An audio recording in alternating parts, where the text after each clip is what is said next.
B.B. Mishra, who is the DDG of Narcotics Control Bureau, Government of India, to kindly come on the stage and talk about the safety and secure city aspects.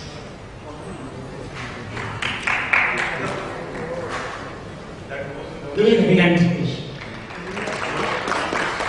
Thank you, Chair. Good evening, ladies and gentlemen. Knowing that there are sheer constraints of time, I will try to be extremely brief.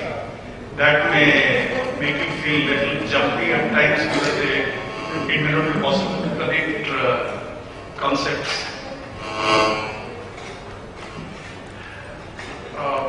When listening to the proceedings of the last 2 hours, it really made me feel very proud what our techies have achieved in this country. To be very honest, I was not really aware of all these developments. So much has been done. Maybe I am one of those at the bottommost level where the technology hasn't really percolated down. So while applauding them for all their achievement, I see in the distant corner a shadowy figure who is lurking, whom I call a criminal. And he has to be kept at bay. What Mr. Ramesh told about the police ratio of population to police, it will make it very difficult to handle that problem with more and more numbers. You are inevitably in a situation where you have to use technology to handle that problem. So, I am not a technologist, but then there is a forum which gives me a lot of space to talk to the technologists. I can perhaps share a couple of my concerns and probably look for a solution. Of course, in the context of safe city. This city business probably wasn't there 200 years ago. Around the year 1800, only 3% of the world population, female population, was living in the cities. 97% was in the villages. By 2000, that is roughly in 200 years, and this coincides with the Industrial Revolution. The city population as a percentage of the total population in the world has grown from 3 to 47, and it is growing. And inevitably so, and it will grow, we can't help it. That's the dynamics of industrialization and urbanization. So what we thought of policing in good old days may not hold today. We have to think out of the box.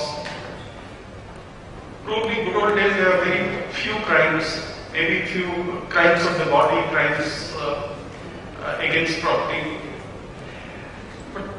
Large number of crime typologies have been added to that with advent of industrial revolution, with advent of technology, and with particularly the information explosion that took place after 1970 through internet and computers. I think it was Jayant Narlikar who said that the information that came to the world in the first 1850 years after Christ is less than what was there in the next 120 years, and is much less than what's going to happen in 10-15 years after 1970-75. This comment was made 20 years ago. How true it was.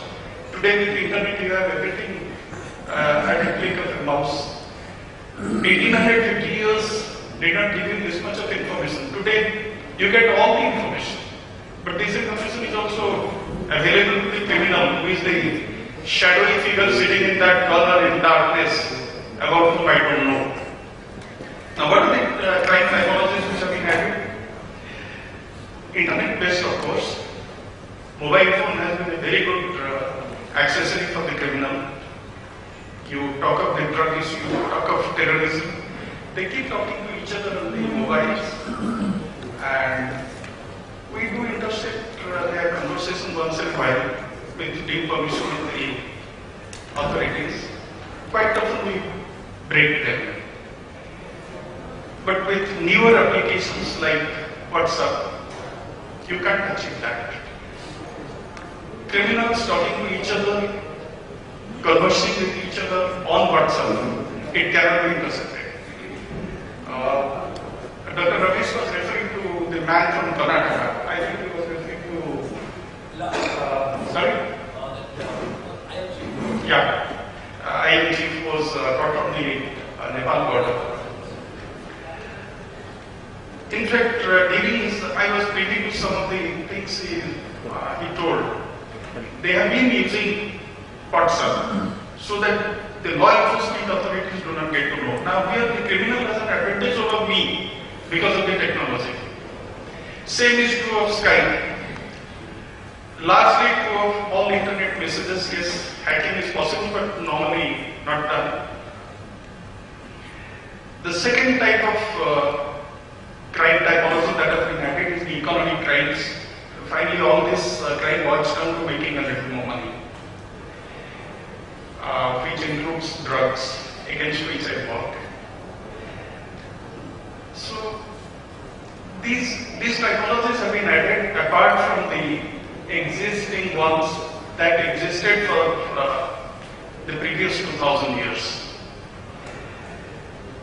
We have, in this forum, handled very effectively. We have been told what is being done about the rail security, DMRC particularly, or about traffic arrangements.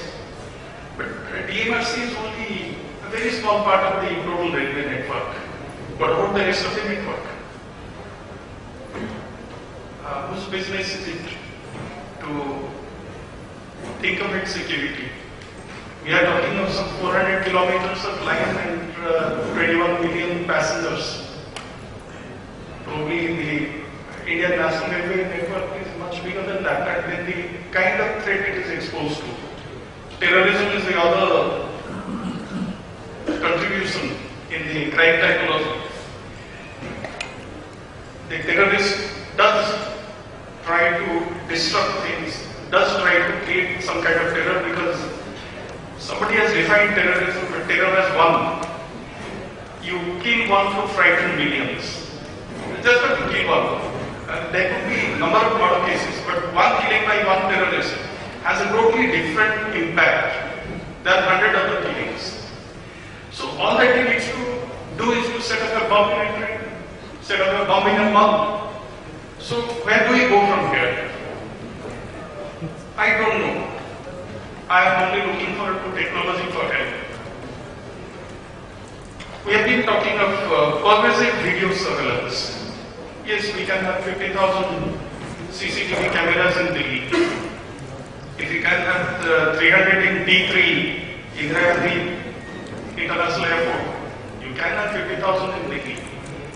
I did go to one of the small CCTV control rooms in a particular station. One constable sitting is looking at the whole console, which is 16 frames. There are 16 cameras at different parts of the station, and he is taking 16 pictures at the same time. His problem was which frame to look at. He said, sir, इसको देखे तो उधर गलती होता है, कैसे पता चलेगा? One man, I cannot see 16 of them. I appreciated his problem. In fact, I had no solution to offer. Can we have something like intelligent video analytic? There are softwares which can perhaps enhance the security scenario. Now with 16 frame, the person who is looking at the camera, looking at the console is getting confused. With 50,000 cameras, I don't know how many control rooms he will have. Unless there is a mechanism of finding out something, something that is suspicious that could be happening, we cannot really enhance our security by merely having the camera. Yes, we have 50,000 cameras. We'll be only reacting after something has happened. Then see the CCTV footage, find out who did what. That's being reactive. Can we be a little proactive? Can we find out who is looking suspicious? Can there be a technology which can identify that this man looks suspicious, may have to be watched. So can I stop him from doing something? That is where would be technology like pattern recognition or technology for artificial intelligence can perhaps help. Somebody's gait, the way he is walking, maybe he is conducted in a public place, maybe it will give him out. If you have a pattern recognition, if you have some kind of artificial intelligence built into the software, I will be really requesting my technologist friends who have done such a marvelous job so far to devote a little time to this.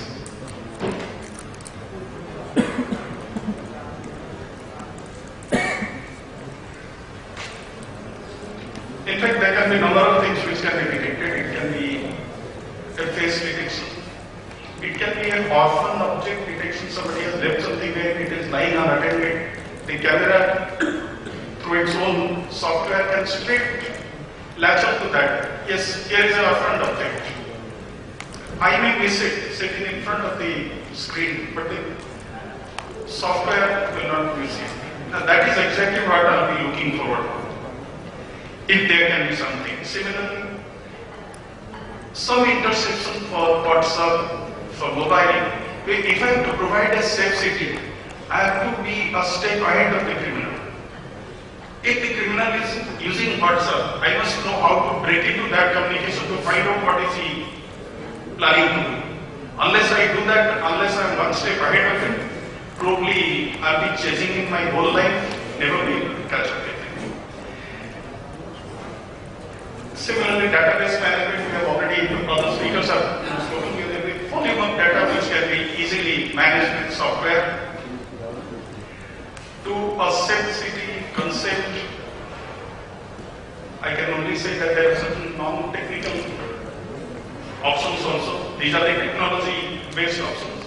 Something like community policing, something like reaching out through education. I'll not like to go more into it. But yes, the requirement of the day is that if you have to train 70,000 constables who are deployed in Delhi, you need to give them soft skills. I mean, I can't have a very highly developed technology and the constable on the street who has to fight it out, he doesn't know anything about it. So that is where probably the challenge for today will be to train up our own men to prove equal to the task. So these soft skills will be required. There will be a lot of requirement for funding. I am always reminded of this good old farmer in this country. He is more wise than most of us think. While planting seeds, he keeps aside a certain amount of money for insecticides. That is in case the crop is affected by pest, small, maybe 1% of his total outlay. That 1% will save his entire crop. I don't think we are that wise. We are not investing in the insecticide that we are thinking of while we're discussing about criminals. That investment has to come. With these words, I thank the organizers for having given me this opportunity. Thank you very much.